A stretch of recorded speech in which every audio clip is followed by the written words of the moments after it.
The banksters' fraud continues now. So I think we should come together and work together, and I think we can. Well, the Fed is completely out of control. It's not under any legal controls that Congress can really enforce. And right now, ultimately, they are more powerful than any emperor has ever been. It's not about Democrat, Republican. People who say it is, that's not true. This is about right or wrong, up or down. Today, I think it was a historic day because we agreed on 4 major areas. Foreign policy, get the soldiers back, stop being imperialistic. Privacy, deal with the repeal of the Patriot Act. And the third is the national debt. You know, deficits are now used for reckless government adventurism. And the fourth issue is the Federal Reserve is now a government within a government. It is totally out of control. Congress doesn't control it. It's funded by the banks.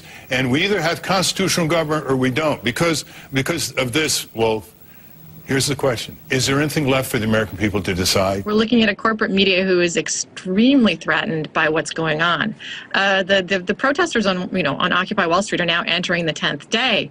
And what you're seeing is really inchoate rage against the economic issues created by the overweening corporatism of the government, and it threatens all of them. You vote for a Republican to balance a budget, and they're worse than the Democrats. That's what the people are sick and tired of. You vote for the Democrats to end the war, and they expand the war as much as the Republicans. I'll rephrase the question for Ralph.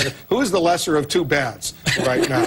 The lesser of 2 bads is not good enough for the American people. We need the best. The crisis is much bigger than what they even are talking about, because they're not talking about the real crisis, and that is the bankruptcy of the whole country and the destruction of the dollar. And when we're going to bring our troops home and change our foreign policy. I mean, this is much bigger than they think it is. A lot of people are pointing fingers. Who do you say is to blame for the situation right now? What do you want to go back to the Federal Reserve Act of 1913? All wars are fought with inflation, destruction of the money, which is the reason we have unemployment today. $30 million an hour. 24 hours a day we're spending on those 2 wars. $30 million an hour. I'm trying to get you to understand what the motive was behind the bombing. At the same time, we had been bombing and killing hundreds of thousands of Iraqis for 10 years. Would you be annoyed? If you're not annoyed, then there's some problem.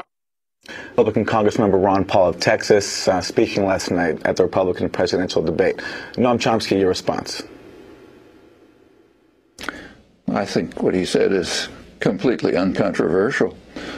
We have broken from reality, a psychotic nation, ignorance with a pretense of knowledge replacing wisdom, an epidemic of cronyism, a central bank that deliberately destroys the value of the currency in secrecy, without restraint, without nary a whimper.